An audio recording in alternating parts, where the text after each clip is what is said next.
All right, I think we can get started. Good morning, good afternoon, good evening, everybody. I can see participants are joining in, but just to kind of keep track of the time and we can get ahead with the session.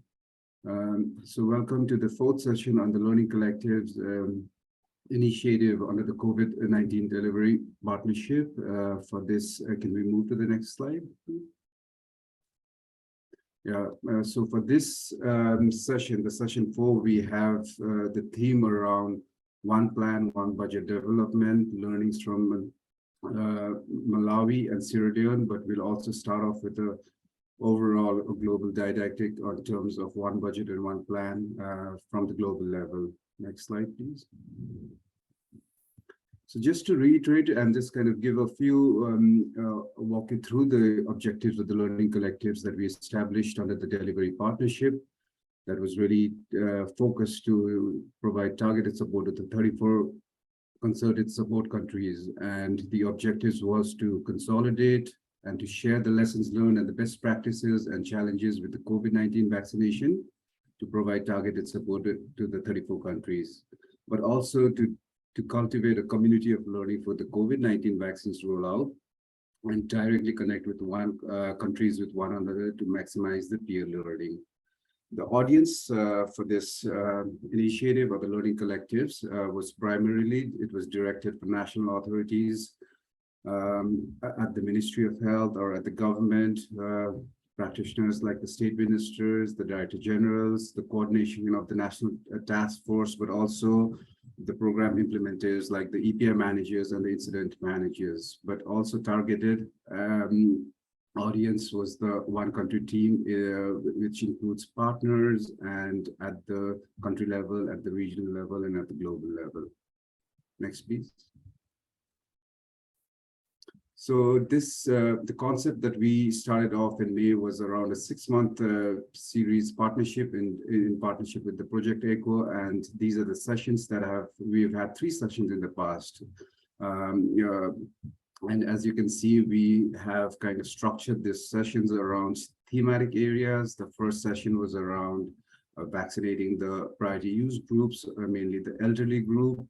For the COVID-19 vaccination, and then we did a session with the integration of immunization services.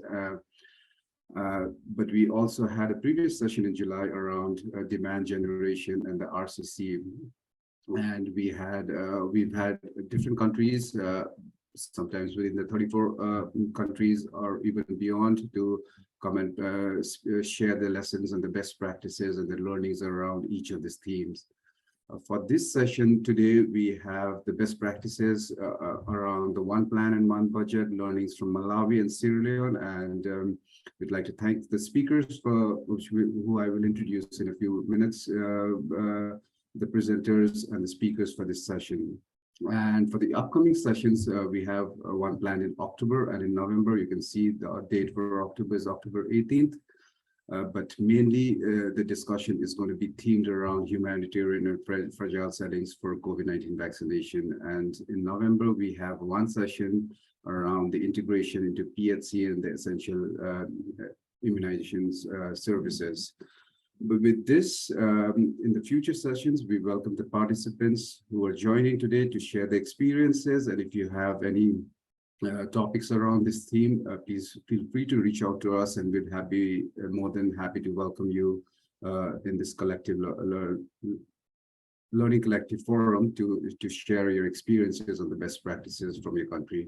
Next slide, please. So today's agenda, we would have welcome and objectives, which I will walk you through, some housekeeping slides, and some we're going to have just like an icebreaker activity around an opening poll questions. And then we're going to have an overview from a global level, a didactic in terms of what the initiative of one plan and the approach from Yassine Kretz, who is the Delivery Partnership Funding Workstream Manager.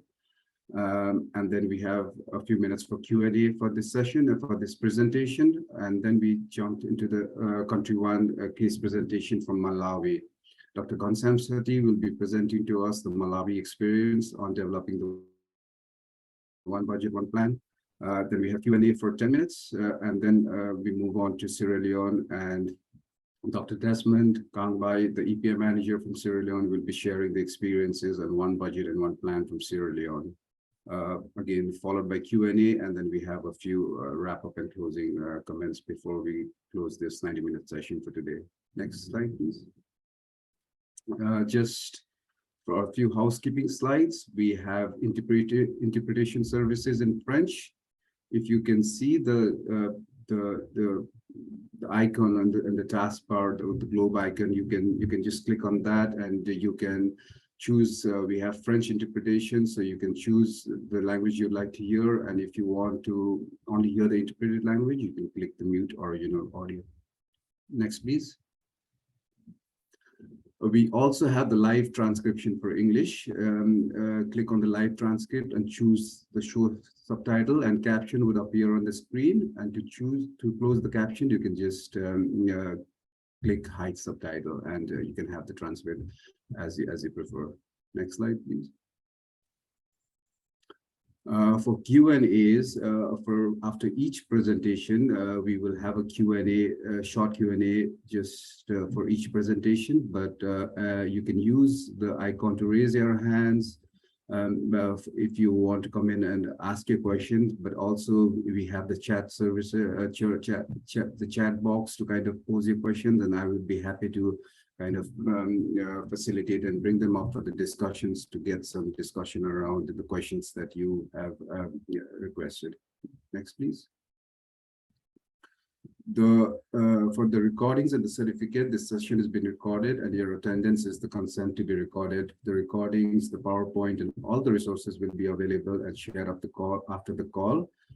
Towards the wrap-up and closing, I will give you more details on where we can find this. Our certificate of attendance for this session will be available through the University of New Mexico via the link in the chat at the end of the session, which I will again talk to you in terms of, we will share the link in the chat, but also talk to you in terms of how you can obtain this certificate of attendance after your post-session survey. Next, please. For the data use, Project Echo collects registration, participation, Q&As, chat comments, and poll responses for some Echo programs. Your personal identifier data will be shared with the project funder. This data may be used for report, maps, communications, survey, quality assurance, evaluation, research, and inform new initiative. Next, please. Yeah, thank you. So I would request the participants to kind of just go through the icebreaker activity and answer. We have 3 questions in the introduction poll. If you can please go through the poll questions. We have the first poll for the participants, and what are the top three seen COVID-19 funding or the costing priorities for your country looking ahead? We have 6 options. If I can request you to choose 3 of the 6 options. The first one being absorbing and utilizing funds before the expiration, or it's finalizing the disbursement of the allocated funds, like from the World Bank, getting new funds to fill urgent gaps before the end of the year. If the issue could be around requesting additional funds for 2023 for continued acceleration, or requesting additional funds for 2023 for integration with routine immunization services. And if it's other, you can choose that. Yeah, I'm requesting the participants to kindly respond to this poll question, the first poll question.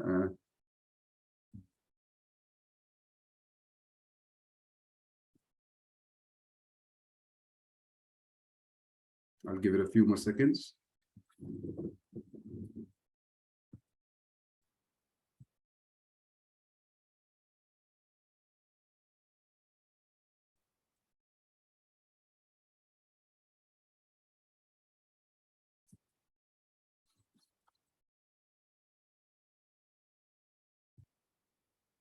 Yeah, if you can end this poll and share the results.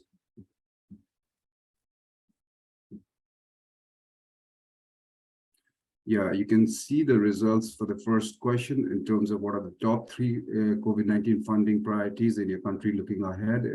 88% of the respondents have said it's absorbing and utilizing funds that's already dispersed in the country. And there is a 75% which says this request for additional funds in 2023 for continued acceleration, but 63% have responded that requesting additional funds for 2023 for integration with routine immunization. And 50% is saying getting new funds to fill urgent gaps before the end of the year. 38% have said finalizing disbursement of the allocated funds, for example, the funds to the World Bank. Can we go to the next question, please?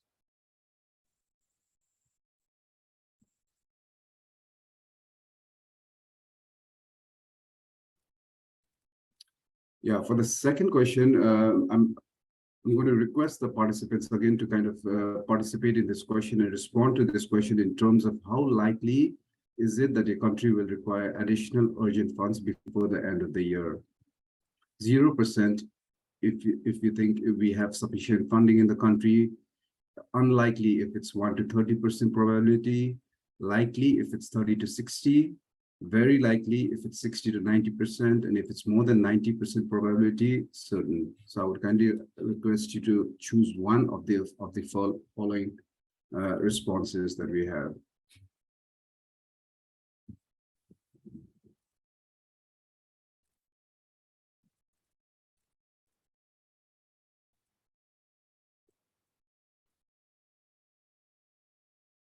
Can we stop the poll and share the results, please?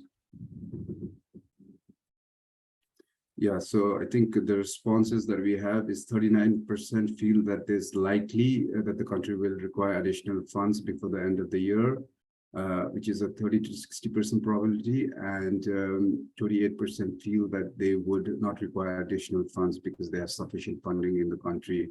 22% feel it's unlikely, where there's a probability of 1 to 30%, and 11% feel that it's certain, more than 90% probability. Can we stop this question and move on to the last question for the poll?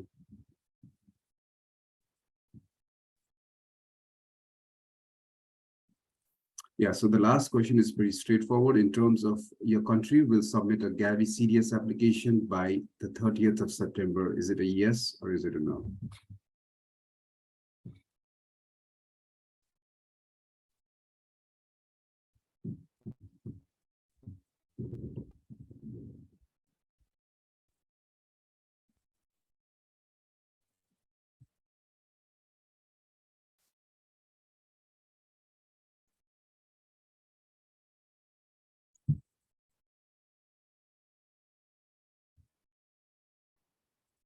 Yeah, thank you. I think we can stop the poll and then we can share the results, please. Yeah, thank you. And 80% of the respondents from the participation has said that the country will be submitting a Gavi CDS application by 30th September this 2022. With this, we come to an end of the polling questions, but just one additional request that if you have any additional information about the Gavi CDS application that's coming forth from the country, could you just type in a few additional information in terms of any issues or any timeline in terms of when the CDS application is being prepared in the country? So any additional information, please share in the chat as a subset to this question, the third question on the poll. Can you stop sharing the poll and then we move on to the next slide? Yeah, next slide, please.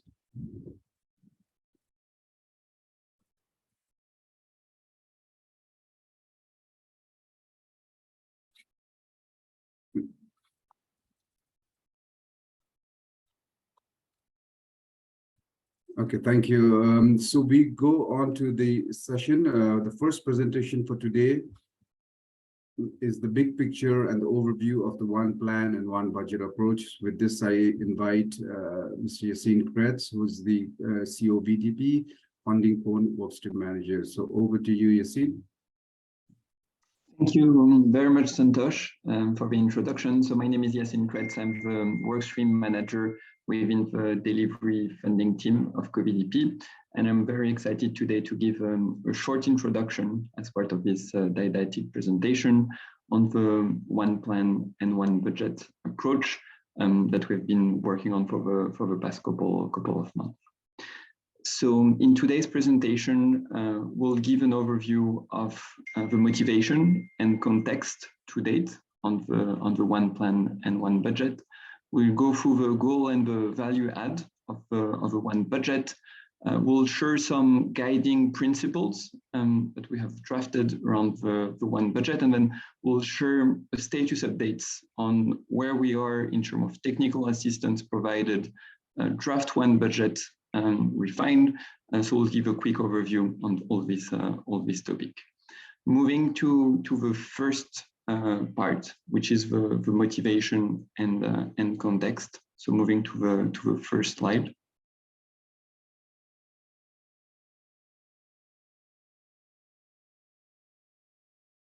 Great. So moving to the first slide, I just wanted to give a quick update on the motivation and the context to date. So based on experience working with country, we realized that the one budget could help country in longer term planning. So not just planning the next campaign, but having a larger visibility on the needs towards the end of the year, or the end of the following year. Looking also back on experience with country, realize that there will be need for alignment on plan activities and ensuring clear alignment between partners on the activities.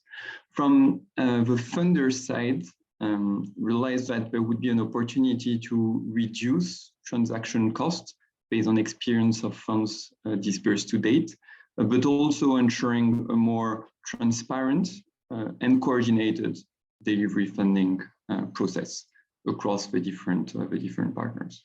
And we have been working with the 34 CoVDP priority countries towards this approach, but just noting that this budgeting and planning approach could of course be helpful for other countries, and they're more than welcome also to use this planning and budgeting for their own purpose.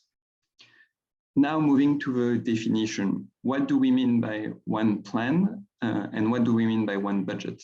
So the one plan is a single consolidated operational plan for COVID-19 vaccine delivery that's going to be updated by each country, and that is articulated, and that's really important, within a specific time frame. So really important to have a specific time frame. And the one plan includes government priorities, current capacity bottlenecks, and also the plan activities that are included with the corresponding targets and KPIs. What is the one budget? The one budget is a single consolidated budget for COVID-19 vaccination that includes the plan expenditures or the expected financial costs articulated within this defined time frame, again, which is very important. And that includes forward-looking expenditure or costs, but not historical costs. And at the same time, that map all the available funding sources in country to meet this cost. So that's for the definition of the one plan and the one budget. Now moving to the next slide, we'll explain how important it is that the one plan and the one budget work together hand in hand. So the one plan, as I mentioned, we lay out the country targets, the priorities, and the activities, and the one budget will help to cost these priorities and these activities. So in a sense, the one plan will lay out what is going to be done, and the one budget will explain how much it will cost to actually conduct this activity and what is the remaining gap. And that's why it's really important that the one budget and the one plan work together. In terms of goal and value add of the one plan and the one budget, we've seen from experience with country that it's really important to have a single vision and to ensure that all government stakeholders and all partners in country works together towards this single vision and its single objective in country. We also saw that for a country perspective, it was very helpful to identify gaps and if needed, request additional funds required. And for funders or donors in country to help program their new activities based on the visibility that the one plan and one budget can give. Now, the next point is really important, is how the one budget and the CDS application should complement each other. For them, it's really important that the two are combined and work together. So the countries can use the one budget to identify the gaps, and they can leverage the detailed planning to complete the CDS3 application. And that's really important when we saw the survey and the poll, seeing the number of countries that plan to submit the CDS3 application, just noting that the one budget approach can definitely help this process. And also the CDS3 templates have a built-in conversion tool that helps translate the line item from Gavi categories to the one budget categories. So there's a tool to use the harmonized categories from the one budget and translate the template to the one budget approach. So these two should work hand in hand and should ensure that there is a good coordination between the two. Finally, just giving one country example that we saw as part of the funding team of the partnership. In Sudan, as part of one of our funding alignment call, we received a one budget with a mapping of all funds dispersed in country. And we realized that the country had sufficient funds to meet all the needs through the end of year, contingent of the application for the CDS2 funds. So thanks to this visibility and this mapping of funds, that really help all the partners to give transparency and program the activities accurately in Sudan. So that's for the goal and value add of the one budget. Now moving to the next slide, we'll give a quick overview of the key principles that have been drafted to help and support country in the development of the one budget. There are 6 key principles that have been defined to help and guide countries with regard to the one budget. The first one is really ensuring that there is a government leadership on the one budget, with government leading the process and ensuring that they're fully aligned with the approach. And of course, ensuring the multi-stakeholder participation. We sign off from the country offices of the multiple partner on the ground, and ensuring that there is a multi-stakeholder participation. The second one that I mentioned is that there needs to be a clearly articulated budget timeframe, and it needs to be forward-looking, not historical-looking, with start and end date clearly articulated. So we saw some one budget that are programmed against the end of the year. We saw some one budget that were programmed against the following year. It is really important that the timeframe is clearly laid out. The third one is that there should be a clear link to the strategic priorities and vaccination targets, and that links to the one plan, making sure that it's aligned with the existing operational plan or new macro plan that were developed. The fourth one is that it needs to be disaggregated by standard immunization activities, and that relates to the point I mentioned around the harmonized list of activity categories that the partnership has been working on to simplify the future funding requests across the partners. The fifth one is important to have a clear view of financial cost of plan activities and to share the assumption behind the financial cost, as well as the linkages to the outcome. And finally, last but not least, it's really important to have a mapping as comprehensive as possible of all resources available within country within a specific time frame for COVID-19 delivery activity, with the implementing agency also included. Now, moving to the type of technical assistance provided by the partnership. There are 3 different types of TOR that have been developed for technical assistance. One is purely on the one plan, support on the one plan. The second one is on the one budget. And the third one includes both the one plan and one budget with technical assistance support across these two dimensions. Now, in the interest of time, moving to the last slide. In the last slide, we want to give a quick status update of where we are in terms of one budget developed and technical assistance requested to date. So we have 7 countries that have submitted a draft one budget, and that include Malawi and Sierra Leone, that will be discussed after the call. And we have also a couple of countries that have started the process, that have submitted the first draft, and we're working with in-country experts to finalize the draft and refine that. In terms of technical assistance, so far we've provided technical assistance to 8 countries to date, with a mix of UNICEF consultant and team within the delivery funding cone that has been allocated to the technical assistance. We have 3 countries for which the technical assistance has been identified, but we're still finalizing the contracting. And then we're still a couple of pending requests that we're hoping to source and finalize. That's for the didactic presentation. In the interest of time, I have to stop here, but I wanted to open up for any questions that you may have on this didactic presentation or any remarks. Thank you very much all, and over to you. Yassine, thank you very much for this overview on the goals of one plan, one budget. And as Yassine mentioned, that we have a little bit of time over here for Q&A, for any suggestions, any remarks at this point for the presentation we just had. So I open the floor for any questions. Yeah, I can see John Frederick. Do you want to come in? Sure. Thanks for the presentation. Please, can you hear me? Yeah. Yes. Yes. Yeah. Thanks for the presentation. It's quite clear. But one plan, one budget for vaccination. I'm thinking is that the situation that we are in now, we are heading towards integration of vaccination activities. And so my idea and my thinking was that one plan will be inclusive of all the immunization activities, including routine immunization activities, so that we can have one comprehensive plan involving all the vaccination activities, COVID-19, and the routine immunization. But from your introduction and so far, it seems to me that the emphasis is on COVID-19, and I just want to have the clarity on that.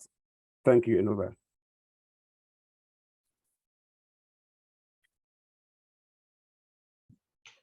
Thank you very much for your question. Happy to answer now. We'll take other questions before answering, whichever is the best way forward, Santosh. Yeah, I don't see any other hands up. Maybe Yassine, you can come in, and if there's any other question, please feel free to raise your hands, post it in the chat. So over to you, Yassine. Sure. Thanks a lot for your question, and indeed that's a great point around routine integration and how to ensure that it's budgeted. So. As you correctly mentioned, the objective of a one budget is to be able to potentially extract the part just for COVID-19 activities. But of course, we encourage budgeting for COVID-19 integrated within a routine immunization. We've seen example of countries that have built in COVID-19 into routine integration and that have developed a comprehensive view and budgeting tools. And within this, we could extract the cost specifically for COVID-19 vaccination that could be included in the budget. But indeed, that's a great point, and we've seen a number of countries that have been working on budgeting this and costing this.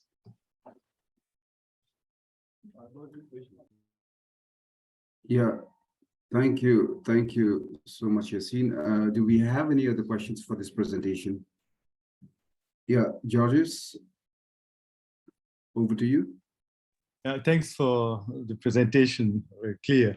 The point, like my predecessor said, is in Burkina, where I'm sitting now, we have developed our national health development plan based on one plan, one budget, and one report. And what is, at the time, COVID was on the agenda, but not clearly estimated the level of effort that would be needed. So are we trying to redraft the national vaccination rollout plan according to this? and try to integrate it into the one single national health development plan. This seems to me a costly exercise because these plans are not easy to update. Maybe the budget, but the plan itself is meant to be, for the 5 or 10 coming years. I don't know what you think about this.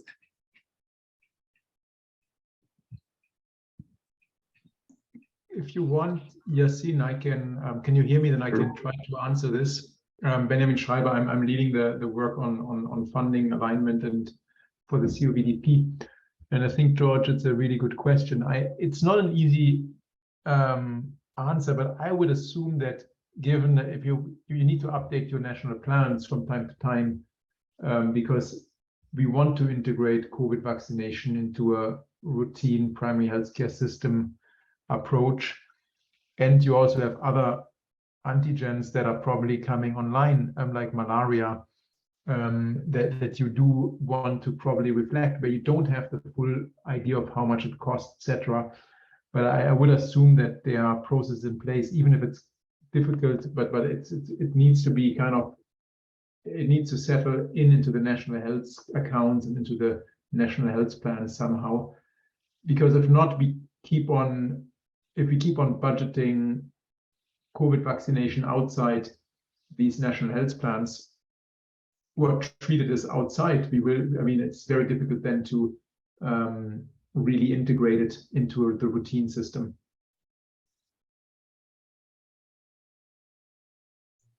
Yeah, right. No, please go ahead, George. We'll try to do so. Thanks. And maybe just one clarification also on the one plan. We mean the operational plan of the NDVP, so the micro plans of the NDVP. That's what we meant by the one plan, just for clarification. Yeah, well noted. We try to not have many plans, but this one is quite specific. Yeah, we'll find our way. Thanks. Yeah, thank you, Benjamin. Thank you, Yassine. I think just in the interest of time and just to get to the heart of this presentation today, which is the country presentations, I think we need to move forward. And also there is a request that if you're, as we asked in the poll questions, that if your country is applying for a CDS application with the September 30th deadline, if you have any additional information in terms of which countries are applying, if your country is applying, if you can write just a short note on the chat, and if your countries are not applying, as Benjamin is highlighted in the chat, just to kind of reach out to Benjamin in terms of the delay date, so that they can be support provided as needed. So with this, I'll move on to the next section of the presentation, and can we have the slides? Next, please. Yeah, and with this, over to you, Dr. Ghanshyam Seri from the UNICEF Malawi team. Over to you. Yeah, thank you very much, Santosh, and thank you very much, the CoVDP, for providing this opportunity. And in fact, this is our second opportunity to share our experiences on one plan, on one budget. Before we had our presented our successes stories about in the CoVDP implementation forum. So let me invite Dr. Mike Chisema, our National API Manager, Ministry of Health, Government of Malawi, just to give an overview of our one plan and one budget. Then I will take you through the presentation. Dr. Mike, over to you.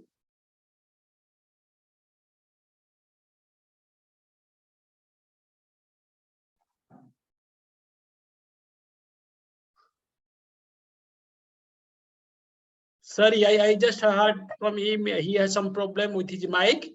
He cannot able to share. Okay, so let me just share our experiences. Next slide, please.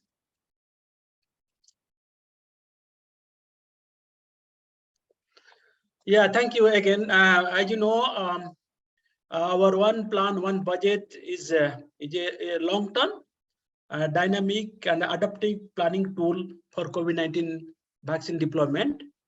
And I'll just in briefly share our experiences, how our one plan, one budget guided and helped us to overcome some of the suboptimal funding for COVID-19 vaccination, and how it aligned with our resources, which prevented a duplication and ultimately helped us in improving the COVID-19 vaccination coverage.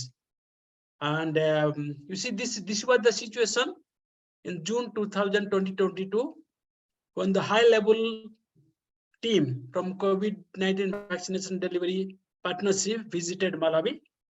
And before June 2022, we had only 11% who received single dose and 7% fully vaccinated. And in the priority group, only 5% vaccinated. And I will just take you through how,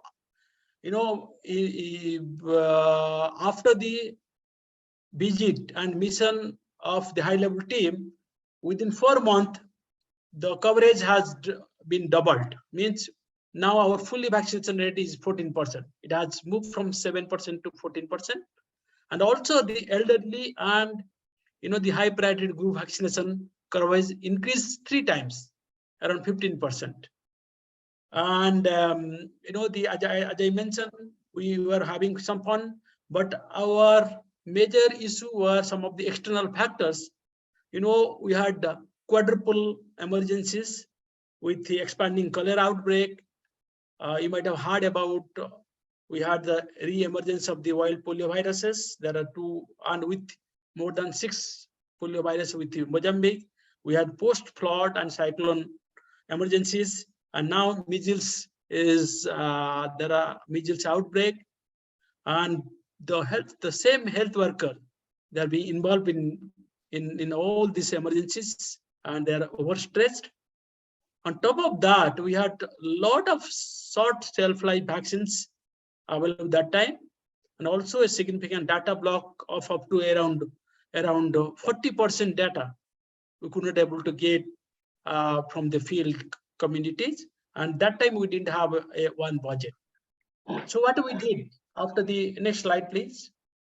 After the visit, and with the support of CoVDP, what we revised our NDBP version 3 with inclusion of all the operational plan and approaches.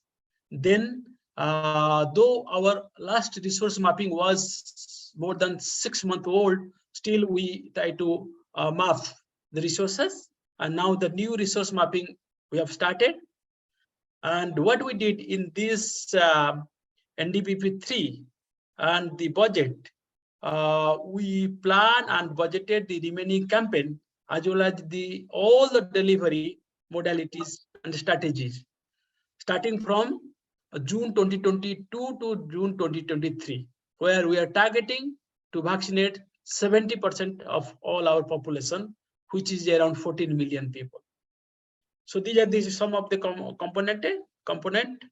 And what we are thinking, this one budget, one plan will be our blueprint for the COVID-19 vaccination up to June 2023. And then we are in drafting our one plan operational version, which will be ready by end of this September. And in addition, we are also going detail in the sub-district and tier level to do a granular micro planning, which will also update our one budget subsequently. Next slide, please.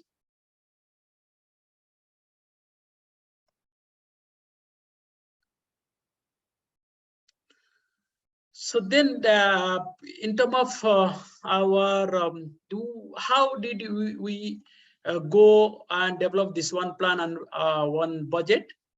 Who are the stakeholder? As I mentioned, we utilize our existing multi-sectoral, multi-stakeholder coordination platform for the COVID-19 pandemic response. That help us for better planning, identifying the gap, prioritization, and costing. So some of the platform which help us in developing this is, one the platform presidential task force for COVID-19, and which is a quarterly meeting. And we have COVID-19 vaccination technical working group, which sit every month. And we have a COVID-19 vaccination steering committee every week, and as and when is required. So we involve all stakeholders at the national level, district level. Even we have involved the Ministry of Local Governance, sports, the youth and sports, because here a lot of sports events are happening. And also we have involved the MANEPO organization, that is Malawi Network for Older Person organization. MANEPO is an organization of 60 community organization. And also we involve the FEDOMA, is Federation of Disability Organization in Malawi. And on top of that, our COVAX mentor, UNICEF, WHO, PATH, and JSI. Next slide, please. So what processes we adopted? As I mentioned, what we did, the good thing that before this one plan, one budget development, we had already exercised similar strategy, adopted similar strategy while developing and costing our NDVP 1. And UNICEF and WHO supported costing the first NDVP. So that was we had that experiences. And also we developed the budget for the CDS early access window for the CDS grant. So we followed the same pattern, the way we did that. What we did, we have thematic area, 5 thematic area. We divided, we requested our technical working group member to take lead, and they come up with the plan and the budget for each thematic, 5 thematic areas. Then what we did, we tried to find out the sequencing, because you know that we have the polio outbreak, we have the cholera outbreak, we have the measles outbreak. So we tried to develop a COVID-19 vaccination calendar, incorporating the campaign, all these approaches. So we did the sequencing. Then what we did, we as I said, we try to link between different strategies, vaccination targeted, and particularly number of people to be vaccinated per month. So all that we estimated. Also, we took into account the vaccine at risk of expiry. That time, a lot of vaccines were expiring in June to September. Next slide.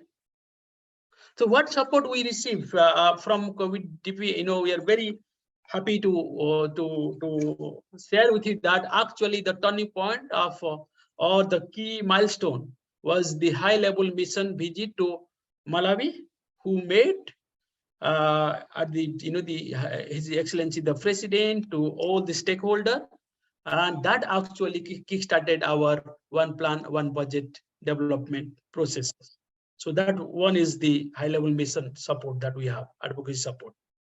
And also we received twice the urgent funding request from CoVDP, in alignment with the interagency team and for campaign. And you will be happy to know that we received the fund within 48 hours. That is the flexibility, that is the kind of, the support urgent request that we received. And that facilitated the real-time reporting, data strengthening, our campaign, and the community involvement of the mobilizer. And we are happy that we have received excellent support and coordination for the CoVDP desktop officer, IDA, and also the CoVDP funding manager. We have 4 rounds of discussion, fine-tuning, and the updation of our plan.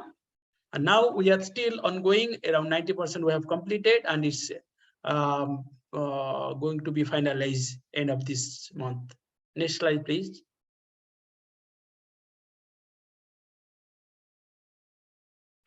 Okay, so what planning consideration, when we plan, what are the things that we took into consideration so that it will be very comprehensive, a long-term system of kind of approach.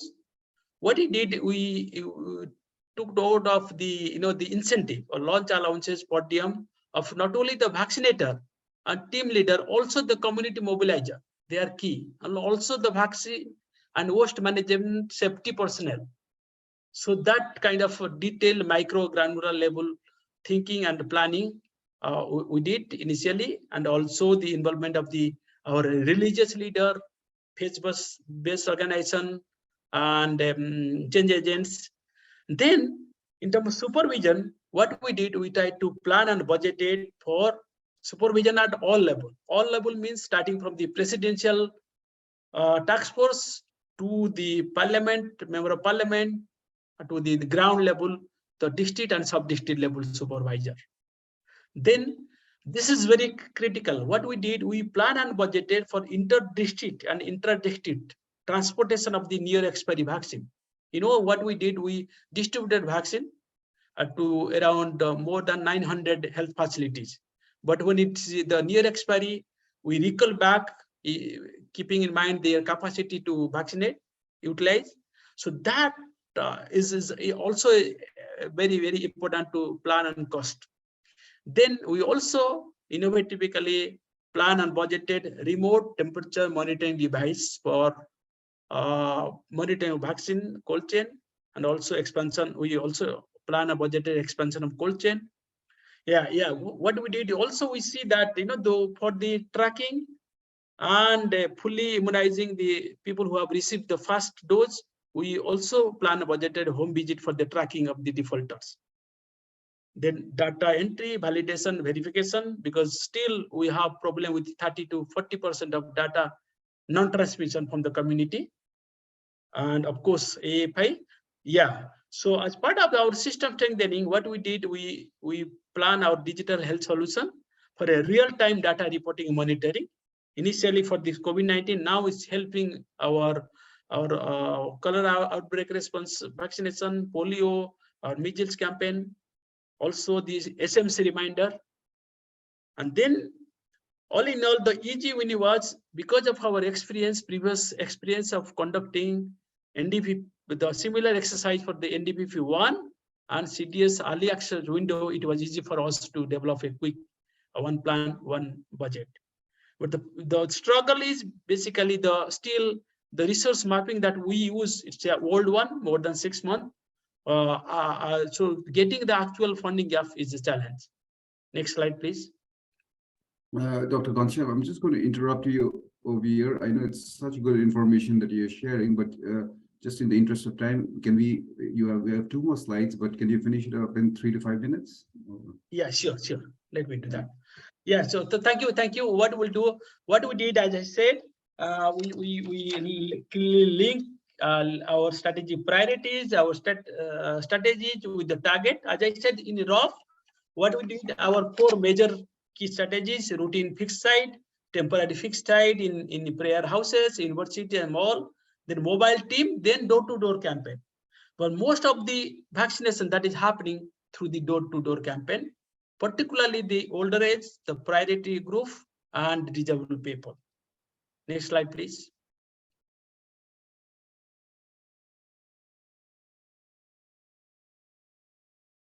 So what kind of our learning? So one is the CoVDP high-level mission is a kind of a very, very essential, and that supported political advocacy, the whole of government approach. I have already mentioned, I'll not go to that. And engagement of district team right at the sub-district level is very, very important. And the role of country team. Then emergency or catalytic flexible fund from CoVDP, and one budget template. The one that we use, also you use that for the polio and measles outbreak. Then opportunity to include, this is what already Benjamin informed. What we did, we tried to include the critically underfunded element for routine immunization, like our digital health, reporting, data management, cold chain, waste management. So these are all long-term, the system strengthening component that we have added in our one plan, one budget. Next slide, please. So this is what this is in fact the last slide. As I said, one plan, we have 94% completed. We are going to finish in this month end, and it identified our gap, and also used to request other funding from CoVDP for our campaign. This is very, very critical. Huh? Then we are now planning for a 7 campaign launched in line of 1 budget, and this is our blueprint for the all funding request, and also kind of aligning all the resources. Next slide, please.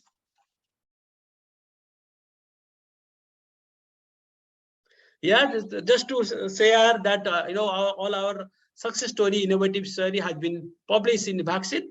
Is COVID-19 vaccine express strategy in Malawi, an effort to reach the unreached. Also, it was duly recognized in the Afro monthly bulletin. Thank you very much. I hope I stick to my time. Over to you. You did great. Thanks, Dr. Ghanshyam. And I think it is a really insightful presentation with so many things, just so many activities that are just innovative. And I also got an opportunity to listen to your unreached strategy, right, in the Implementers Forum is really good. So if you can also share the link of the paper for the participants, that would be great. Maybe at this point, we have 2 minutes for Q&A. So I would pause here, and if anybody has any specific questions to the Malawi experience on the one plan, the one budget, please step in, raise your hand, and come in and ask your question.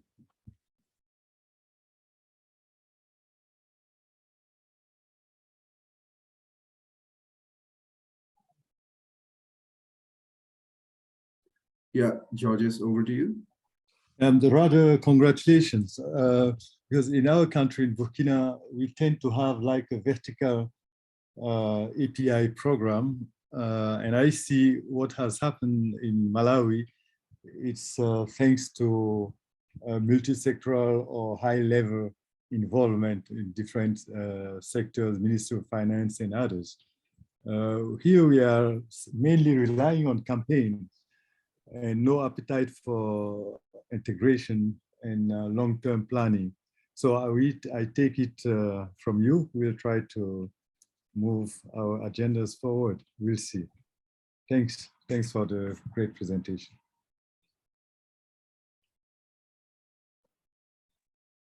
John? Sure. So I just also want to add my ways to my colleague in thanking Malawi for the great work they are doing. Of course, there are a lot of innovations that they are employing to reach their target population. But I'm still curious, with all the strategies that they are employing, the coverage is still very low. I just want to understand what are the factors, militating against, getting that high coverage that we are all expecting. Because you mentioned, though it has gone up, yes, we appreciate that, but it's still very low, looking at where they are now. From, I think, 7, they are now at 14. They still have a lot to do. And so just want to understand, what are the other factors that they've not been able to incorporate into their strategies? Said that they are not able to move up to the 20s, 30s, 40s, because the target is 70%. And so they are very far from the target. Can you share with us some of the bottlenecks? Thank you, Renova.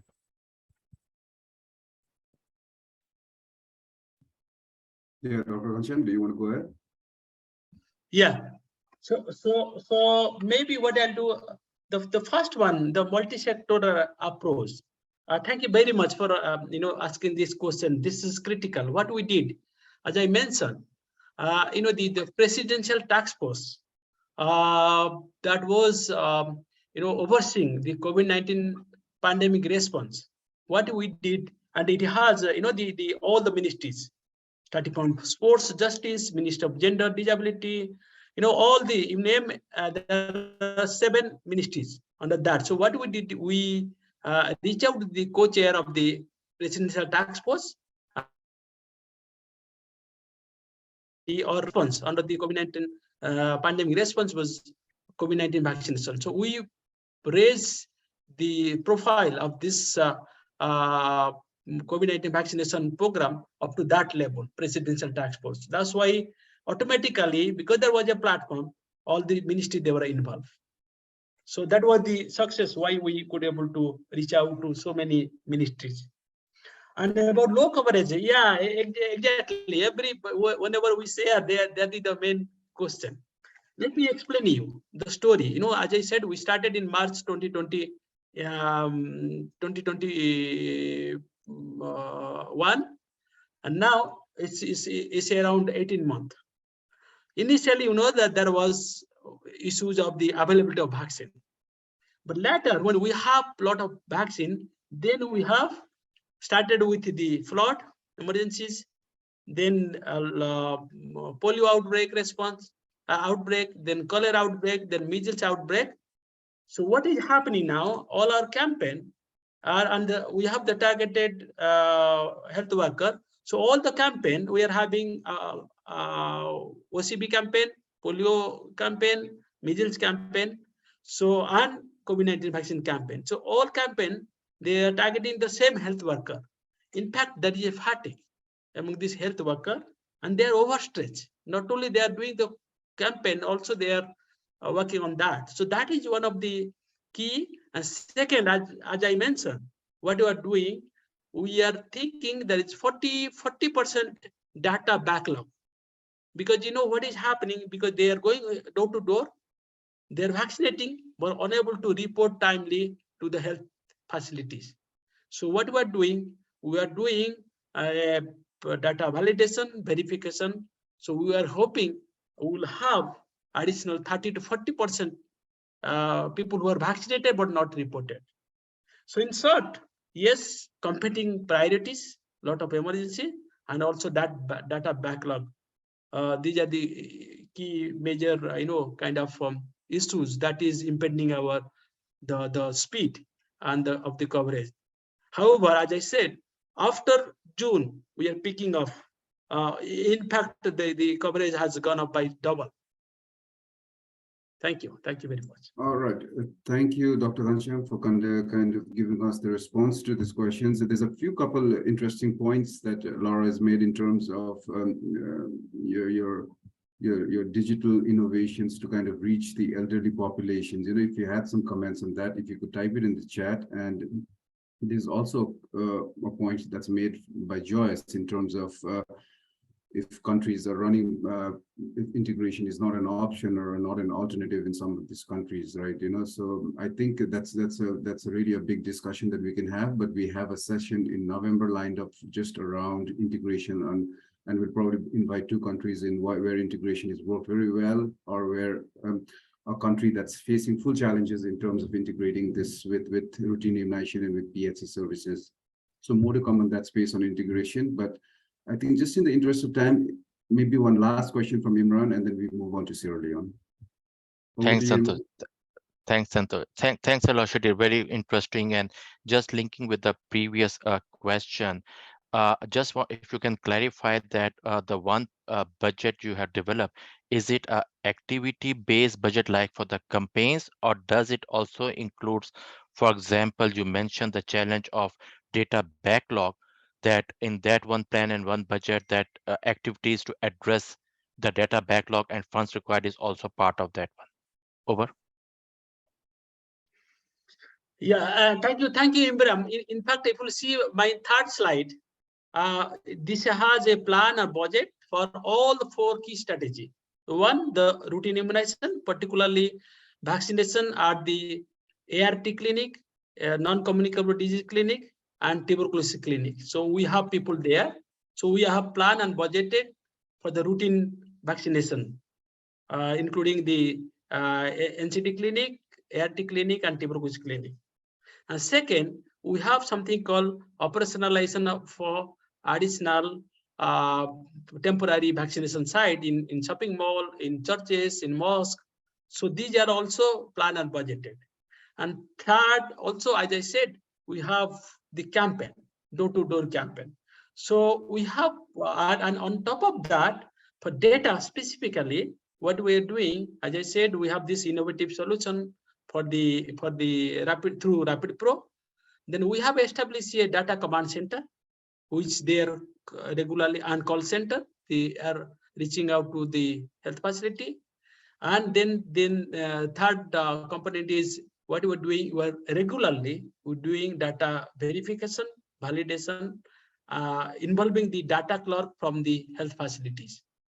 And on top of that, also WHO now is supporting going ahead and doing detailed data, strengthening.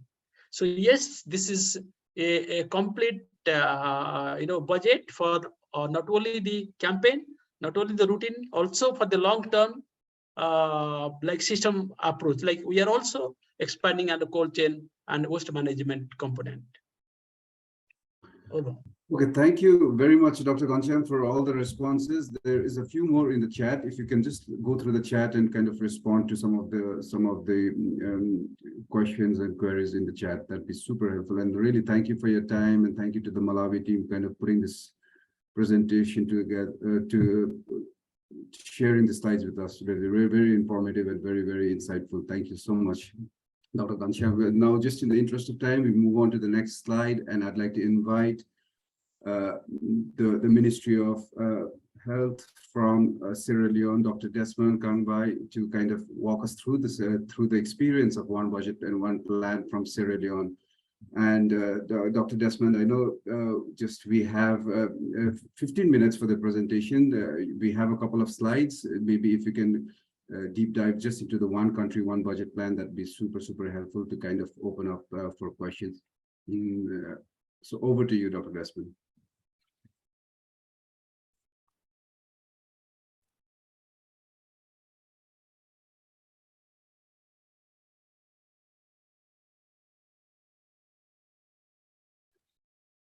Dr. Desmond, can you hear us? Or Dr. Linda, if I know if for backup we have Dr. Linda. Santos, I'm here. I'm just looking if he's around. He's on the participant list side. Okay, so yes, can you hear me? Yes, Can you Linda, hear me? over to you. Okay. Thank you very much. Okay, all right, so let's go ahead. Next slide, please.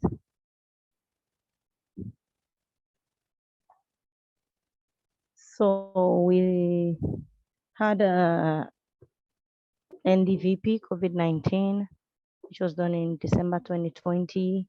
And we started COVID-19 vaccination in March 2021 and had the deployment, COVID-19 vaccine deployment to the districts for the whole of 2021. And at first we started with our priority groups, which were just healthcare workers and people above the age of 60. And in December 2021, we then lowered the age to 12, above 12 years instead of 18 years, and then 18 to above 18. So now it's above 12 years of age. So we are now going to schools to vaccinate. Next slide, please.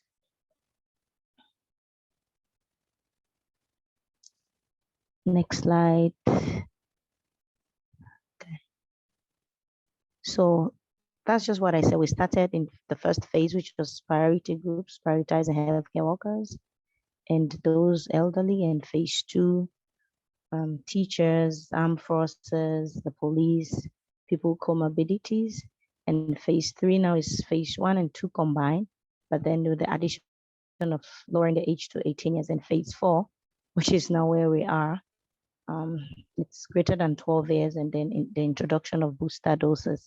So we started with little teams, vaccination teams, and as we expanded the priority groups and to the wider population, we have to also expand the teams. So now we started with 72 teams.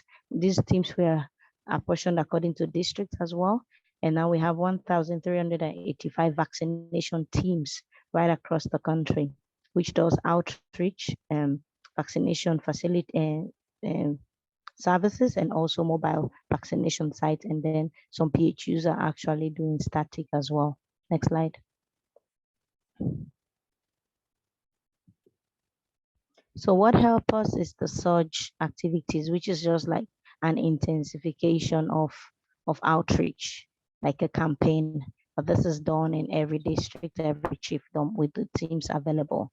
So we see that here, because it's adult vaccination, you don't see people coming often to take their shots. So it's like you have to really do it like you're doing a campaign. So that is what we call surge campaigns. And we see that whenever we do surge, our coverage increases.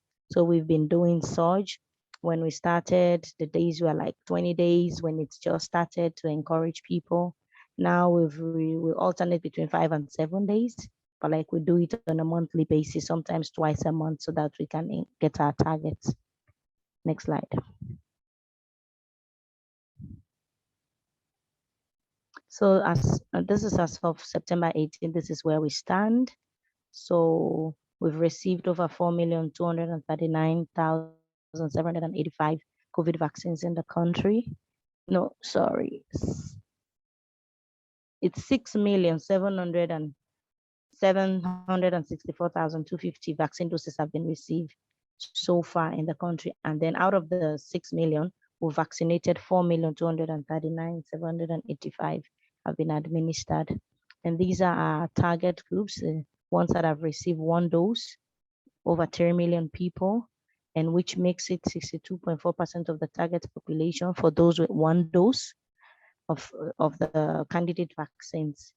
And then 2,401,220 people are now fully vaccinated, which is 2 doses of Astra, Pfizer, Sinopharm, but then 1 dose of the Johnson & Johnson. And then individuals with at least 1 dose are now fully vaccinated. You can see the coverage is there. So it's 48.2 for the target. Our target is 12 years and above, but then it makes 31.8% of the total population, if you look at it in that. Next slide, please. So we have a TWG which runs for every Thursday, except if we are out in the field, then we don't hold the meeting. But we have TWGs, weekly TWGs, with some of the partners are online here, who joins the TWG, and then we have the NITA coming and all other partners coming, and every player that is involved with COVID do come in. So we use this to discuss, to look at the data, discuss challenges, and then we do have feedback, which we work on, like action plans or action points, which we work on against the next meetings. But this goes on every Thursday. Next slide, please. So for now, for the 1 plan and 1 budget. So like I said, we started with 72 teams due to funding issues. And then as we started having funding, then we have to increase our teams and then also improve on our strategies. So also we have the same challenges like our Malawian colleagues. Some of the vaccines that come in have very low, very shortened lifespan and expiration date.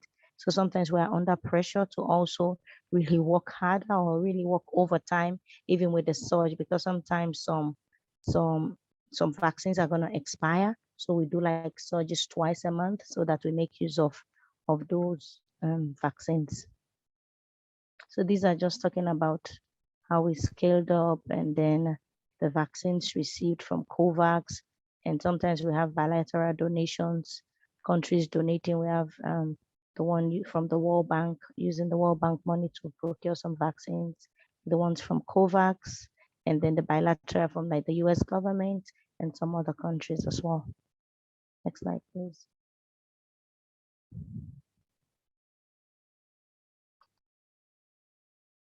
So we did in September, we did in 2021 when all the surges started, et cetera, we had an interaction review, which was to look at what we've achieved, where we need to go, and what are the steps. So I think that was like a first step to have a 1 country plan. Of course, we had the National Vaccine Deployment Plan, which was developed as well. So, but then after implementing what was in the National Vaccine Deployment Plan, we then had to have a interaction review to where we brought about partners and the district and the NACOVAC. NACOVAC was the national coordinating body, and the DCOVAX, where the district, that is at the subnational level, district coordinating bodies, brought them together, and we had a first interaction review, which had all the challenges, hearing from various stakeholders in the subnational level, and us at EPI, and other risk communication, all the pillars, lab, surveillance, case management, everyone is present.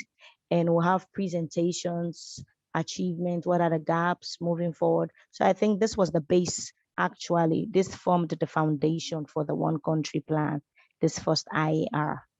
So this was just showing how it went about and what were the decisions. So that IAR formed the foundation for our one country plan and one budget in moving and then forward. So, and then in March 2022, again, we had, sorry, go back to that slide. The African CDC also came. So when our first one country plan was now developed, so any other partner that would then come on board will just have to show them that this is our plan. And as we kind of achieve or implement activities, we then review the plan and remove what has been done, or we can just put it there funded. Like we also had challenges with data backlog, but then the US CDC through the Metabiota helped us fund those data backlog entry. So when we develop a plan, when a partner comes, we share that plan, and then we say, this is where we have gaps. So in March 2022, we got a team from the African CDC that came also, and we showed them the plan, and they also came with what they have for countries in Africa. And then we had to align and show them what we have, what they have, and see where we can align as much as possible. So again, we did a second IAR in June. IAR is the interaction review again, to also see how far we've come and look at the challenges from the first IAR, what has been achieved or addressed. So we had the second IAR in May, June in 2022. Also, that also helped inform when we are now to do the budget. That also helped us to inform that a lot of gaps that came out from that IAR now also went into the one country, one budget. And then when we had that one, I think a few weeks ago, we also now went to a district wherein we involved stakeholders, our chief medical officer, the primary healthcare, because this last set of workshop now really focused on how do we integrate the COVID-19 into the routine. And we have to do extensive planning and budgeting. And also some of these things, some of the things that were not funded in the one country plan was also now part of the CDS3 that we also worked on a few weeks back. Next slide.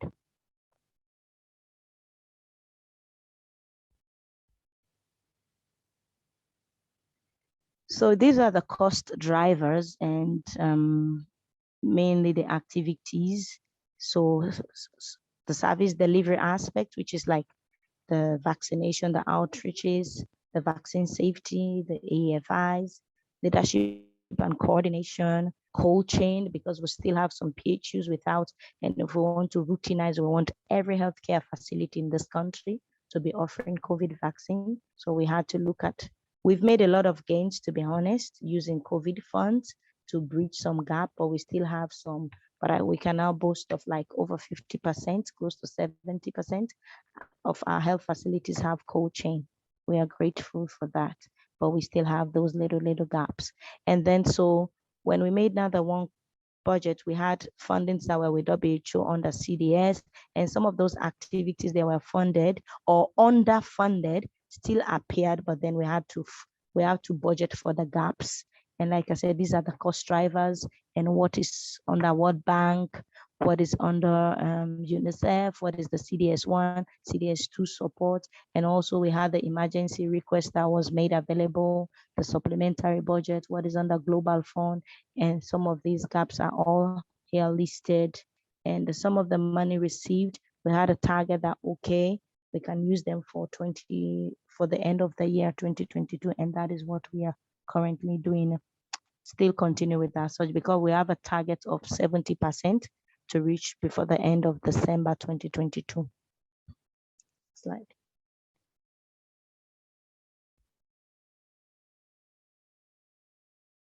Yeah, so these are just talking about what I've said earlier about doses, vaccine doses, the ones in the pipeline, and doses that are currently in stock, and also by vaccine and by antigen type, how much we've received, how much of that has been used, and also doses of vaccines in the pipeline. I don't need to waste time on this slide.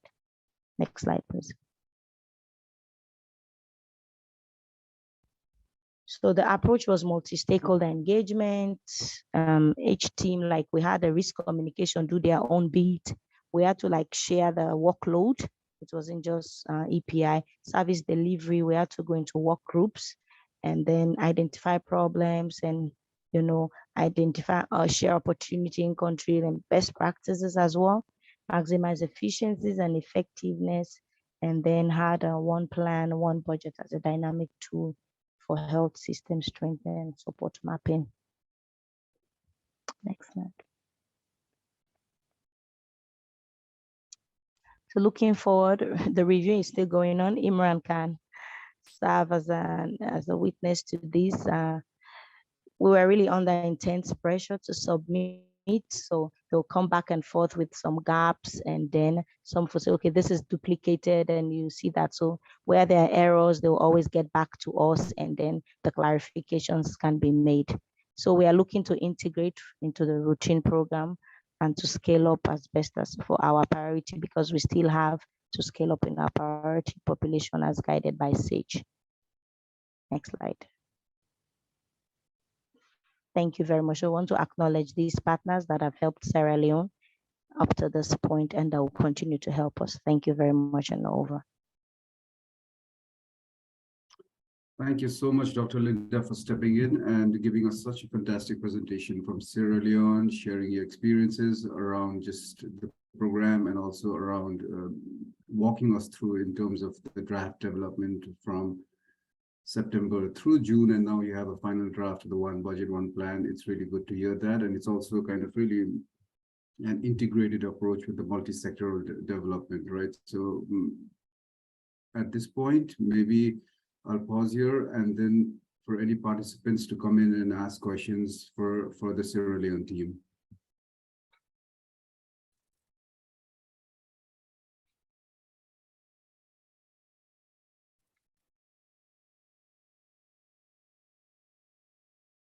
Or if there's anything in the chat.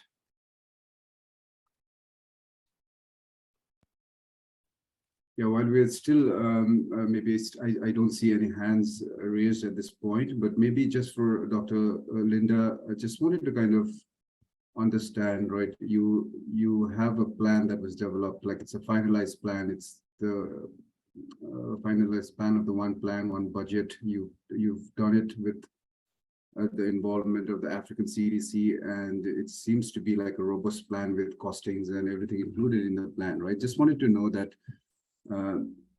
you have this list of activities, right? And you have a certain timeline. So is there also some sort of a monitoring framework? Because you mentioned you did an IAR1 and you did an IAR2. So you did have some kind of follow-up on the recommendations if it was being implemented. But in this one budget plan, do you also have the implementation details, monitoring, like a tracking mechanism to see the activities are carried in line with the timelines? So that was just maybe my question to you. And we take maybe the question also from Imran, and if you want to respond to these. Imran, over to you. Thanks, Santosh. Thanks a lot, Dr. Linda. Very useful. Also, I think it should be slightly explained in your one plan, but better that what is also a challenge many countries are facing, including Malawi has also mentioned on the budget, not the budget, the data backlog. And we know that Sierra Leone has a huge data backlog, and you are trying to address that issue also in your one plan and one budget also. Over. Yes, so also to Santos, as she just asked, thank you, Imran, for weighing in. So initially, data backlog was a huge problem, and it was in our IR, and then also when we started our one country plan, it was in there. But then, so that also speaks about the monitoring mechanism like Santos asked. So when US CDC, when we have these TWGs, this will always come up. Like I tell you, we have weekly TWGs on COVID. So these issues will come up that this is the number of backlogs we have because we are doing such like back to back, like once a month or almost sometimes twice a month if a vaccine is about to expire. So a huge data backlog. So we'll tell partners while we will do our TWGs that data backlog is a problem or this is a challenge. So, and then US CDC came to our aid through the metabiota. So we had to train data officers all over the country from like, we have to first of all train people to go and have conference data entry district by district. So that one was done just to deal with the backlog. And then later on, AFINET also came along to now say, okay, to prevent data backlog as a problem, as a continued problem, let's train each facility, like 70% of the facilities. Also funding, we're not able to ensure that 100% of facility staff were trained. So we trained 70% facility staff, but almost 70% of the entire country's facility so that we can have one data entry clerk at district, at PHU level. So the sooner you people go out to vaccinate, you have somebody at the PHU rather than waiting to send it to the district. The district M&E are few in the district to enter. That's what causes the backlog. So that one was dealt with. It doesn't mean it's over because we know data is an ongoing process. You generate data as you walk. So, but we're still looking into our one country plan, how we can provide them with tablets to be doing real-time data entry. We've got some, but it's still not enough to cover over 1,500 facilities. I think those are all in the plan and in the gap as we costed as well. So that's a monitoring mechanism, Santos. When people come or when we have partners or when any other partner comes, we say, this is our plan or this is our priority. And when that one is done or half funded, we now calculate the gap that is left. If it's funded entirely, then we stroke it off from the one plan. I don't know if that answers your question. Yeah, that's very helpful. Thanks, Linda. And just maybe we have a last question in the chat from Usman, that is there a plan to revisit, like, because what you've asked for, you don't have the complete commitment, right? So is there a plan to kind of revise the budget based on that? No. So I think the one we presented, Imrani is here and can help me out.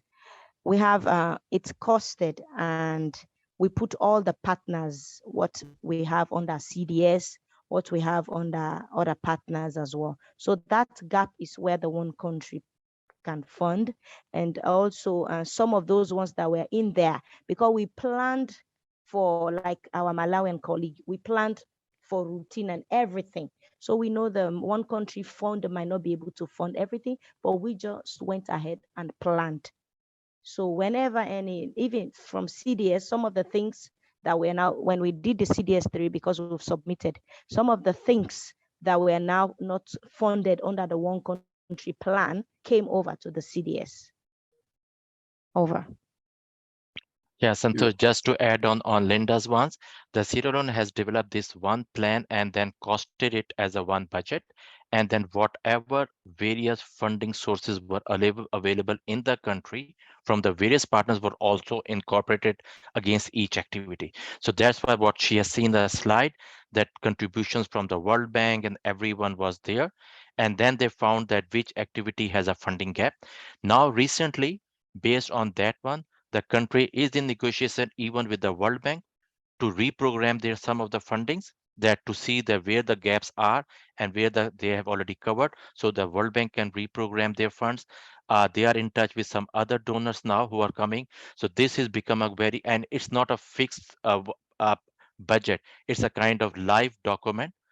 As soon as the funds are based on this one, the Sierra Leone applied for the urgent funding from the CoVDP, which was provided. So then they put that, okay, this amount has been now covered. This is the remaining gap. So this is a kind of live document, transparent. And then whoever donor comes to Sierra Leone, they give it to them that this is our gaps. And if you want to cover these activities here, we need the support. So this is a kind of one budget and plan, which is now updated based on the day-to-day or as the things are comes in and as the funds are coming. So it's updated on that one. Over. Yeah, thanks, Imran, for the update. It's yeah, we get it. It's a live document as of now, based on the needs, right? So yeah, with this, I'd like to thank you, Linda and Imran, for putting together very good slides from Sierra Leone and sharing experiences. We can see you also, Linda, now. Thank you to all the team from Sierra Leone to kind of put the slides and share your experiences with us. Maybe can we have the slides? We just have a few wrap-up slides, and then I think we can close the session. Thank you, ECHO team. Next, please. Yeah. So for the next session, this is a monthly session. So for the next one in October, we are going to base our discussions on the theme of COVID-19 vaccination in humanitarian and fragile settings. So we're working with 2 countries. We haven't had the confirmation from these countries yet. So we'll be bringing in probably 2 countries to share the experiences on the COVID vaccine best practices and the challenges around COVID vaccination rollout in humanitarian and fragile settings. You can register to the link here, but we'll also send you a reminder a few weeks in advance as you participated in this session. Next one, please. Yeah, so this is something, I mean, for the participants, we'd kindly request if you can do a post-session survey feedback. We have the link, and thanks to ECHO team for posting it on the chat. Please click the link and take part in this session and let us know what are your thoughts before and after the session. We do an analysis, and you can see that we've got positive feedback from the respondents in terms of the knowledge level from before and after the session. On doing this session, you will also obtain a certificate of attendance from the University of Mexico. And yeah, so and then we have the link also in the chat. Next slide, please. With this, the resources, all of this will be uploaded in the TechNet website 2 to 3 days after the session, and we will also share the resources and the link with you once it's live in a follow-up email. We also have a Telegram chat within the COVID-19 vaccine learning. So that's the link to join the chat and get an insight about the next session, about live discussions about the COVID-19 vaccine from different countries. You can join the link with the help of this link, or you can scan the QR code to join the Telegram chat group. Next, please. Yes, with this, we're right on time. Thank you very much all for joining the session, and thank you especially to the speakers, for the team from Sierra Leone, from Malawi, and also all the desk officers and the team from the budget planning team to kind of help work with us to kind of put the slides together. Thank you very much, and we look forward to the next session in October 18th. Have a nice rest of the day. Thank you. Thank you. Thank you very much, colleague. Thank you. Bye. Thank you. Bye. Bye. Bye-bye. Bye. Bye. Yeah.